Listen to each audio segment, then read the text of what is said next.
Hello दोस्तों, स्वागत है आप लोग का। दोस्तों आज डेट है 26 दिसंबर। देखते करंट अफेयर न्यूज़ में कौन कौन सी न्यूज़ इंपॉर्टेंट है हमारे एग्जाम पॉइंट ऑफ व्यू से। ठीक है, सबसे पहले बात करें अगर तो क्रिसमस की बहुत बहुत बधाइयाँ। क्रिसमस 25 को था। ठीक है, सो हम भी थोड़ा सा बाहर निकल गए घूमने के लिए, तो थोड़ी मस्ती का टाइम था, कल वीकेंड था।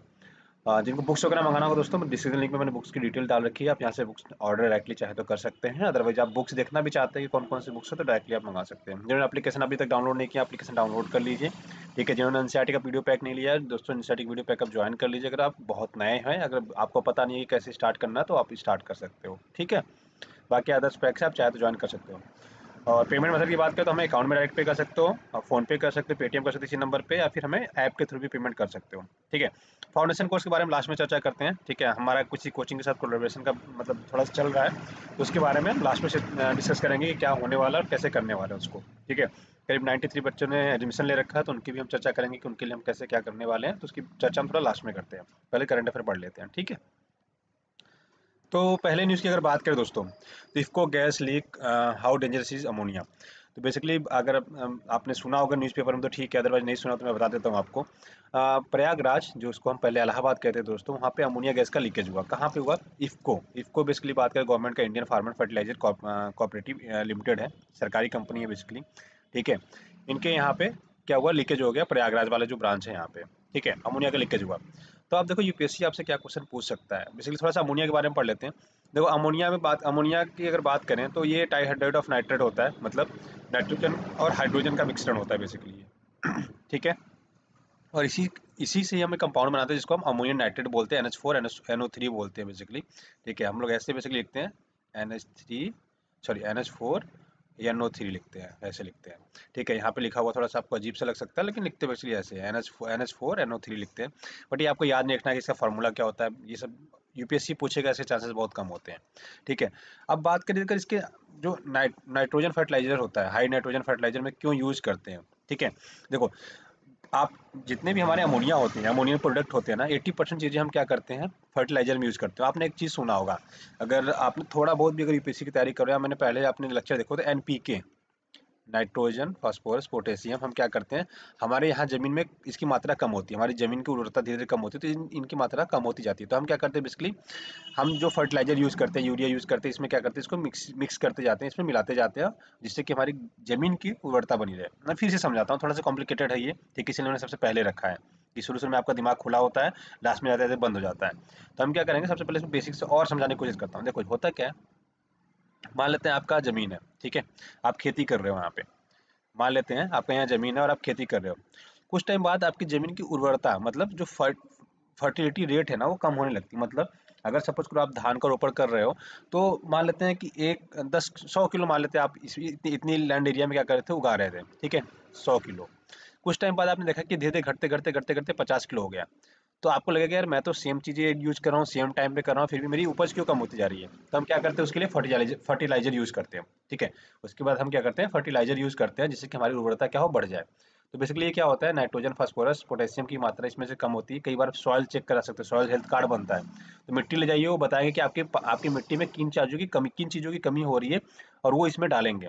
ठीक है, they will involve in that, right. तो उसके बाद बताएंगे कि आप ये दवाई लाइए, इसको आप लेके इसको क्या करिए, इसमें मिक्स करिए जमीन में, और आपकी फर्टिलिटी बढ़ जाएगी। तो बेसिकली अमोनिया एक इसमें एक मिश्रण हो जाता है जो फर्टिलाइजर में यूज होता है। इवन 80% जितना अमोनिया सॉरी निमोनिया नहीं, अमोनिया होता है। ठीक है, वो क्या होता है, फर्टिलाइजर में ही यूज होता है। बाकी 20% जो होता है हम अलग अलग फार्मल्डिहाइड वगैरह बनाने में यूज कर लेते हैं, बट 80% अमोनिया हम क्या करते हैं, उर्वरक बनाने में ही उपयोग किया जाता है। ये आपसे थोड़ा सा इंपॉर्टेंट है, तो याद रखिएगा। अच्छा, अब गैस का रिसाव हुआ तो उससे होगा क्या। ठीक है, देखो अब गैस कोई भी गैस का रिसाव होता है, तो कुछ जनरल टर्म्स याद रखिए, जैसे त्वचा में इचिंग हो सकती है, आंखों को नुकसान पहुंचा सकता है, हमारे सेल्स को नुकसान पहुंचा सकता है, या श्वसन की बीमारियां हो सकती है।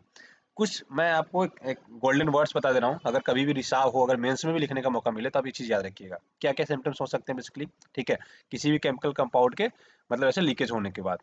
देखो एक तो याद रखिएगा, बेसिकली आपको स्किन डिजीज हो सकती है उससे, आई ईचिंग हो सकता है, और ब्रीदिंग प्रॉब्लम तो हमेशा ही, मतलब आप रेस्पिरेटरी सिस्टम तो हमेशा ही लिखोगे उसमें, ठीक है, कि आपको क्या हो सकता है, ब्रीदिंग प्रॉब्लम हो सकता है, सांस लेने में दिक्कत हो सकती है। ये पॉइंट्स हमेशा आप मेंशन करेंगे, राइट। तो ये चीज़ें याद रखिएगा, जो आपके एग्जाम पॉइंट थोड़ा सा इंपॉर्टेंट आता है। हिंदी तो इंग्लिश दोनों में आँखों, मुख, छिद्रा, श्वसन, ठीक है। और अच्छा, अमोनिया से क्या इफेक्ट पड़ेगा, जनरली सबसे बड़ी बात करें तो हमारे सेल को डैमेज कर सकता है दोस्तों, ठीक है। ये हमारे सेल को डैमेज कर सकता है। जो हमारी कोशिकाएं होती है शरीर की, आपको पता है लाखों करोड़ों कोशिकाओं से हमारे शरीर बना होता है। तो इसकी सेल मेम्ब्रेन होती है, लिपिड्स होते हैं, इनको क्या करता है, डिस्ट्रक्ट कर सकता है, डैमेज कर सकता है। ये थोड़ी सी चीज़ याद रखिएगा, आपके एग्जाम पॉइंट से रिलेवेंट हो जाता है, ठीक है। देखो जनरली आप लोग क्या करोगे, इतनी चीज़ें न्यूज़ पढ़ के अलग हो जाओगे, लेकिन इससे एक स्टेप बढ़ के आपको आगे भी चीज़ें पढ़नी होती है, ठीक है। जो आप कोचिंग में कहीं पढ़ रहे हो या फिर, ठीक है, जनरली बहुत सारे लोग नहीं बताते हैं, तो वो चीज़ क्या है जो आपको याद रखना है, ये याद रखिएगा। जो ड्रिंकिंग वाटर होता है उसमें अमोनिया की जो एक्सेप्टेबल मात्रा होती है, कितने होता है ना, कितने लिमिट तक आप उसमें, अगर पानी में अमोनिया है तो आप पी सकते हो, पीने लायक।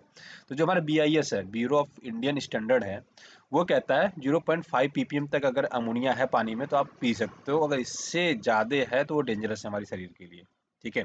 ये भी पार्ट्स पर मिलियन, ppm का मतलब क्या होता है, पार्ट्स पर मिलियन, मतलब 1 मिलियन में बेसिकली कितने पार्ट्स अमोनिया के होने चाहिए, तो 0.5 बेसिकली ऐसे समझ लो आप, ठीक है, थोड़ा सा ईजी हो जाएगा आपके लिए, ठीक।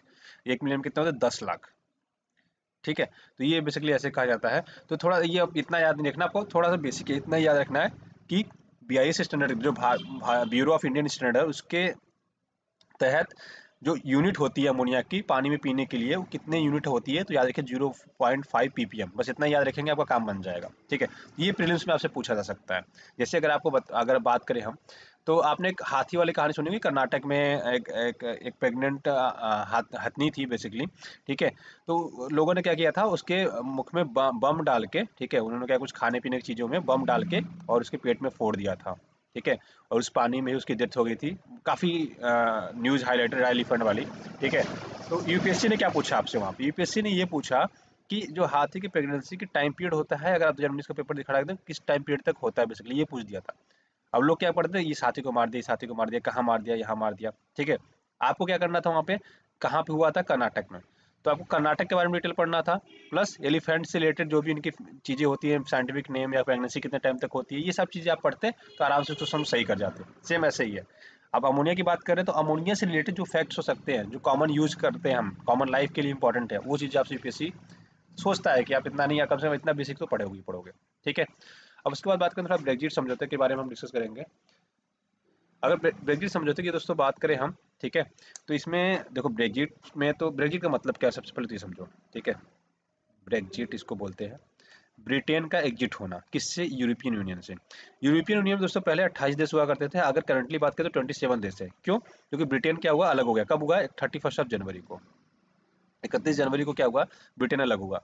अब देखो यूरोपियन यूनियन होने के फायदे क्या थे, थोड़ा सा वो समझ लो, प्रीलिम्स मेंस दोनों में आपको काम आएंगे। फायदा क्या था दोस्तों, फायदा ये था कि ये जो 28 देश हैं, इस 28 देश में आप कहीं भी घूम सकते थे एक ही वीजा पे। इस 28 देश के लोग कहीं भी जाके जॉब कर सकते थे, इस 28 देश के लोग कहीं भी जाके बस सकते थे, इस 28 देश के लोगों के लिए किसी भी देश में सुबह से शाम तक ट्रेवल करने की इजाजत थी, ठीक है। तो ये कहीं भी घूम सकते, प्लस कुछ भी ट्रांसपोर्ट करे तो उसके लिए कोई कोटा नहीं होता था, कोई टेरिफ नहीं लगता था, कोई टैक्स नहीं लगता था। टैक्स मतलब जो बॉर्डर चेंज कर रहे तो ऐसा नहीं कि आपको टेरिफ लगा दिया जाए। ये सारे फीचर्स इसमें बहुत सारे थे, ठीक है। लेकिन इन सारे क्या हो जाएंगे, चेंज हो जाएंगे, इसके लिए बेसिकली ब्रिटेन के लिए। 27 देशों के बीच तो अभी भी रहेगा, लेकिन ब्रिटेन के लिए चेंज हो जाएगा, ठीक है। तो इस पे ही समझौते हुआ रिसेंटली, अभी काफ़ी लंबे टाइम बाद हुआ है, तो इसलिए थोड़ा सा चर्चा में रहा है, ठीक है। अब देखो, अब जो समझौते में फ़ायदे होते हैं वो बता दिया, ठीक है। तो इन्होंने समझौता क्या किया है कि हम जो टैरिफ लगाते हैं, जैसे पहले यूरोपियन यूनियन में सीमा पार करने पर टैक्स नहीं लगता था, वो नया लगाए, ठीक है। कोई लिमिट ना लगाओ, जैसे लिमिट की बात करें, कोटा की बात करें अगर, आपको पता है चाइना से हम बहुत सारे सामान मंगाते हैं, लेकिन अगर हम चाइना को कहते हैं कि भैया चाइना हमारे देश में स्टील भेजो, ठीक है, हमने बोल दिया भैया हमारे देश में क्या बोलो, स्टील भेजो आप, ठीक है। हमने बोल दिया उनसे कि हमारे देश में स्टील भेजो, तो चाइना के पास एक लिमिट कोटा देते हैं कि इनसे, मतलब मान लेते हैं 100 किलो से मैं कहता हूँ कि 100 मिलियन टन, ऐसे मान लो बोल देते हैं कि 100 मिलियन टन चाइना क्या करेगा, हमें स्टील भेजेगा, ठीक है, हमें स्टील भेजने वाला है। तो अब चाइना कहेगा नहीं भाई हमसे 150 ले लो, तो इंडिया कहेगा नहीं नहीं, आपका कोटा हमने रखा है कितना, 100, 100 मिलियन टन का ही रखा है, तो 100 मिलियन टन ही भेजोगे आप, ठीक है। आप 150 मिलियन टन नहीं भेज सकते। इससे होगा क्या, अगर ज़्यादा भेज देंगे तो क्या होगा, आप कहोगे सर सस्ता दे रहे हो, मंगा तो लो, ठीक है। मान लेते ये 20 रुपये किलो दे रहे हैं हमें स्टील, ठीक है, 20 रुपये किलो दे रहे हैं और आपको सर मंगा लो। मैं कहूँगा नहीं, नहीं मंगा सकते। क्यों? अरे भैया हमारे यहाँ भी तो भारतीय हैं जो स्टील का बिज़नेस करते हैं। अगर आप इनसे 20 रुपये किलो मंगा लोगे और ये मान लेते हैं 22 रुपये किलो बेच रहे हैं, ठीक है? मार्केट में 22 रुपये किलो बेच रहे हैं, इनका आने के बाद मार्केट में 20 रुपये किलो बिकेगा। तो अगर हम इनका सारा मंगा लेंगे तो भारतीय क्या करेंगे? ठीक है, हो सकता है 20 रुपये में बेचने में इसका 20 रुपये लागत ही हो, तो ये पैसे कैसे कमाएगा जो भारतीय होता है? तो बेसिकली क्या कहते हैं, हर चीज़ पे कोटा लगा होता है। लेकिन यूरोपियन यूनियन में क्या है, आप कुछ भी करो इस पर कोई भी कोटा नहीं है। ठीक है, तो बेसिकली याद रखिएगा, even doctors, engineer, architect, dentist, pharmacist, doctor, engineer, कुछ भी हो आप, राइट, किसी भी देश में जाकर प्रैक्टिस कर सकते थे। मतलब इनके किसी भी, मतलब 28 देशों में कहीं भी जाकर प्रैक्टिस करते थे, कोई रोक जोक नहीं था। अभी की वजह से यूरोपियन यूनियन में क्या हो जाएगा, अगर अभी आपको यूरोप घूमना हो तो आपको ब्रिटेन के अलग से वीजा लेना पड़ेगा। इस 27 देशों के लिए एक ही वीजा चल जाएगा आपका।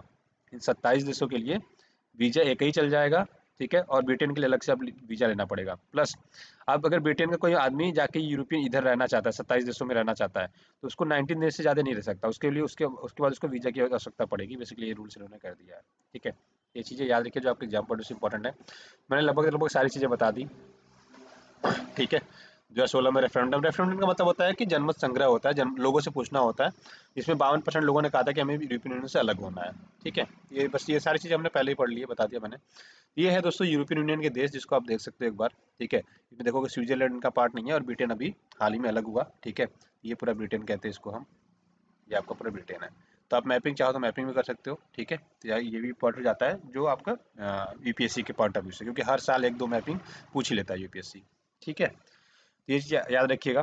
थोड़ा लंबा वीडियो हो गया। देखो, हम ऐसा नहीं है कि दोस्तों एक करंट अफेयर पढ़े हैं। बहुत सारे बच्चे कह सकते हो कि सर आप करंट अफेयर बहुत कम कराते हो, बट जो करंट अफेयर हम कराते हैं दोस्तों, उसकी आप क्वालिटी देखो कि क्या उतना लोग बता देते हैं, उतना कराते हैं डेफिनेटली, राइट। तो वो चीज़ें, मेरा प्रयास ये है कि जो चीज़ आप पढ़ लो एक बार ना, तो अगर दोबारा आए तो आपको सारी चीज़ें क्या हो जाए, पॉपअप हो जाए, अरे यार हमने तो ये चीज़ें ये पढ़ी थी। ठीक है, चलिए चलिए दोस्तों आगे बढ़ते हैं। तो अब बात करेंगे दोस्तों साइन 11 की क्या है, साइन 9, सॉरी साइन 9 है, 11 नहीं 9 है। अगर ये एक पीछे आ जाता तो 11 हो जाता है। ठीक है, तो साइन 9 की अगर बात करें तो दोस्तों ये दो सेनाओं के बीच का अभ्यास है। कौन कौन? चीन और पाकिस्तान। ठीक है, चीन ने भारत से कहा कि भैया जो हमारा अभ्यास चल रहा है ना, प्लीज़ उसको ज़्यादा मतलब वो नहीं कहना, मतलब उंगली नहीं करना कि यार पाकिस्तान चाइना ऐसे कर रहा है। तो उन्होंने कहा भैया निष्पक्ष और वस्तुनिष्ठ ढंग से इसको प्लीज़ देखिएगा। ठीक है, हमारे इन दोनों के अभ्यास को ऐसा ना देखिएगा कि हम आपके खिलाफ कुछ ऐसे षड्यंत्र रच रहे हैं। ठीक है, बेसिकली चाइना ने ऐसा कहा। बट वो हमारे एग्जाम पॉइंट से इंपॉर्टेंट नहीं। हमारे एग्जाम पॉइंट से इंपॉर्टेंट क्या है कि साइन 11 किन दो देशों के बीच ये अभ्यास होता है। एक तो ये याद रखना आपको, एग्जाम पॉइंट ऑफ व्यू से भी इंपॉर्टेंट है। प्लस इनका ये अभ्यास कब से चालू हुआ था। ठीक है, यूपीएससी पूछेगा, ये थोड़ी सी प्रोबेबिलिटी कम होती है, but God knows UPSC can ask anything, right. तो ये याद रखिएगा। अच्छा, इंडिया और चाइना के बीच कौन कौन से एक्सरसाइजेज होती हैं, तो याद रखिएगा hand in hand, hand in hand. ठीक है, हैंड इन हैंड होता है दोस्तों इंडिया एंड चाइना के साथ। ठीक है, तो यार मैंने पढ़ाया भी है यार, हाथों में हाथ, हिंदी चीनी भाई भाई करके मैंने ट्रिक बताया है बहुत सारे आपको याद रखने के लिए। ठीक है, तो ये जो हमारी आर्मी है इनकी आर्मी के बीच होता है बेसिकली। ठीक है, तो याद रखिएगा, आपके एग्जाम पॉइंट से थोड़ा सा ये इंपॉर्टेंट भी है और आपसे पूछा भी जा सकता है। ठीक है ना। जिन्होंने एप्लीकेशन डाउनलोड नहीं किया, आप एप्लीकेशन डाउनलोड कर लीजिए दोस्तों। सारे जितने वीडियोज आने वाले हैं, जितने फीचर्स आने वाले हैं, वो सारे के सारे यहीं पे मिल जाएंगे।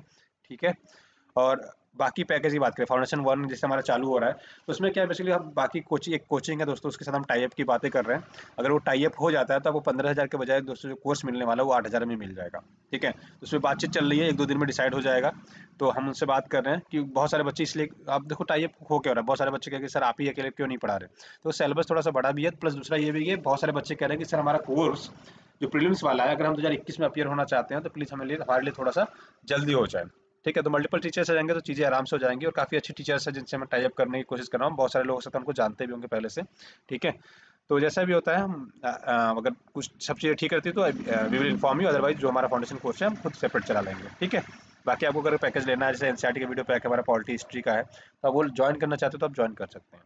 ठीक है, कॉम्बो पैक में भी है, कॉम्बो पैक भी ज्वाइन करना चाहो तो आप कर सकते हो। पेमेंट मेथड मैंने पहले ही बता रखा है, अकाउंट डिटेल ऐसे आप पे कर सकते हो। ठीक है, तो आज की वीडियो दोस्तों बस इतने रखते हैं। आशा करते हैं वीडियो पसंद आएगा। पसंद आया तो अपने दोस्तों के साथ लाइक से सब्सक्राइब करना ना भूलिएगा। वीडियो देखने के लिए बहुत बहुत धन्यवाद आपका दोस्तों को। Thank you so much, have a great day.